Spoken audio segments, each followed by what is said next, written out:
Sahiwal arts council में Punjab arts council Lahore के ज़ेर एहतमाम पुकार सूफी फेस्टिवल और 2 रोज़ा पेंटिंग एग्जीबिशन का शानदार इनेकाद, जिसका इफ्तिताह commissioner Sahiwal division doctor Asif Tufail ने किया। इस मौके पर उन्होंने नुमाइश क़िताती और सूफी अज़म के मौज़ू पर पेश किए गए फनपारों का तफसीली जायजा लिया और फनकारों की तख्लीकी सलाहियतों को सराहा। तकरीब से खिताब करते हुए डॉक्टर आसिफ तुफैल ने कहा है कि सूफी अज़म मोहब्बत, अमन, रवादारी और इंसान दोस्ती का दर्स देती है, जबकि मौजूदा दौर में माशरती हम आहंगी और बर्दाश्त के फ़रोग़ के लिए ऐसी सकाफ़ती अदबी सरगर्मियों की अशद ज़रूरत है। उन्होंने कहा है कि हुकूमत पंजाब नेशनल एक्शन प्लान के तहत अमन, बैनुल मज़ाहिब, हम आहंगी और मुस्बत समाजी रवैयों के फ़रोग़ के लिए इक़दामात कर रही है और पुकार सूफी फेस्टिवल इस सिलसिले की एक अहम कड़ी है।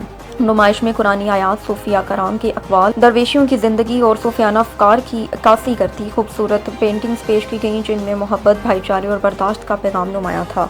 Director Sahiwal arts council doctor Riaz Hamdani ने कहा है कि इस नुमाइश का मकसद माशरे में बढ़ती अदम बर्दाश्त के खात्मे और सूफी अज़म के आफाकी पैगाम को आम करना है।